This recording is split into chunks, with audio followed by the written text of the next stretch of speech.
So I've made myself a little picnic basket. We've got green grapes. Yesterday was that holiday where like after you pull the babies out of the cake, somebody has to make the tamales. And my roommate is from Mexico City right now. And they were like, bro, let's make some tamales together. And then I walk into the kitchen at 11 p.m. and they're the only person just like kneading the masa. And I was like, and so we have 3 different flavors. There's one with like the red enchilada sauce and cheese, one with mole and shredded tofu because a lot of people in our house are vegetarian, and then a sweet one that's tied in like red string because we wanted to separate the sweet and the savory. And as they were like tying the red string, they were like, ah, go get tamales. And I thought that was really cute. Anyways, that one has like cinnamon and the piloncillo sugar and raisins in it.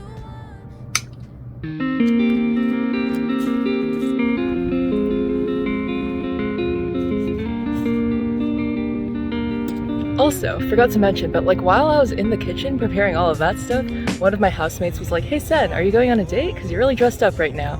And I was like, does with myself count? And he was like, of course. So yeah, that's what we're doing right now. I also had this thought recently, or a realization I guess, while on a camping trip in Big Sur where we were like sitting and eating our sandwiches by the ocean. A lot of my most prominent memories, or just best memories in general, have been sitting and eating next to water. It just takes the presence of water to ground you and remind you like you're just a little collection of atoms and cells, and the universe is so huge, and like look at all this moving water. And then of course like food as sustenance is like something that brings you joy.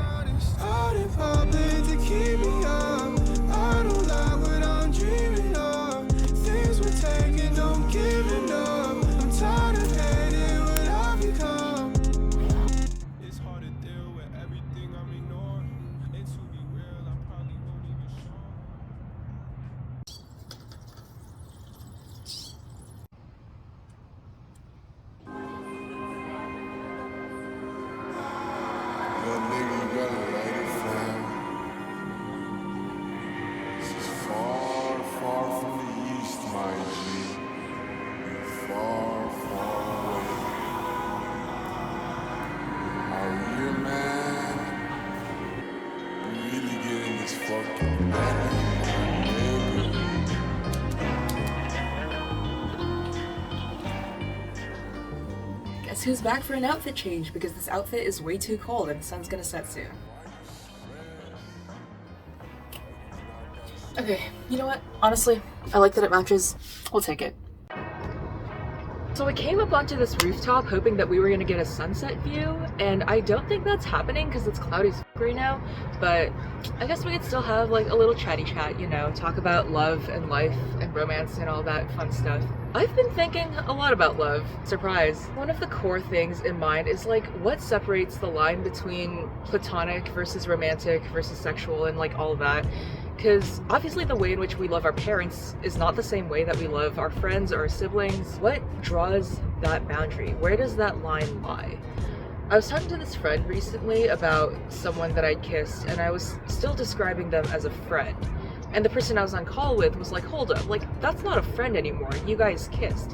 And it's like, why do we ascribe certain social meaning or create these categories and like strict frameworks to describe love like that? I have friends who I love so deeply and so intensely that I would pretty much describe it as romantic. The way in which we interact with each other, that's not what like you would typically describe as platonic anymore. I have best friends who I would die for, and like some people can't even say that about their monogamous committed partners.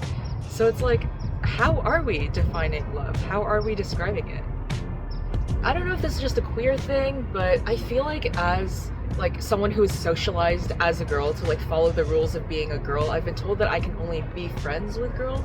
And so like it's difficult for me to make sincere emotional connections with men a lot of the time, also because men have been taught that they're not supposed to like express or have emotions. And so I look at any of like my other friends who were socialized heavily as female as well, and I look at these people and I'm like, bro, I would marry like literally any of you. Whereas I don't know if I could say that about one single monogamous committed long-term relationship with a man. Where's this language that we use to describe love? Where is it coming from? It's fun to think about, you know? I also have been ruminating on this concept of limerence. I see like YouTube videos and TikToks about it all the time. Are you emotionally regulating yourself through limerence? And I was like, what does that mean? I think it's kind of this concept of attraction that isn't even lust. Like, it's such a low form of connection where I see a person, make myself have a crush on them, and then I just think about them nonstop, even when I don't really like the person. I don't really want to date them. I don't really want to be in a relationship like at all with anybody. But I see this person and like I just mentally attach myself to them. Excitement in the chase, I guess. Maybe it's also just this tendency to do stuff for the plot. Moving on. I don't know if y'all have like a favorite romance trope, because I have been really into reading those books that you see on TikTok where like they all have the same title and all have the same fonts and like cover art. But in those, out of those, grumpy sunshine, enemies to lovers, out of all of those tropes, I think my favorite cliche is honestly mutual pining. This concept that you see a person and you think they're cute, but like mutually they also think you're cute and they want to get to know you. That trope just like, maybe it's seeking external validation and attention, which I guess ties back to the whole limerence thing. I'm not getting emotional satisfaction of my own accord. I'm not providing it to myself, and so I'm seeking it out of false attachments to people that I don't really like and don't want to date. Maybe it's just like hoping and praying that I'm worthy of love. I don't know. Love.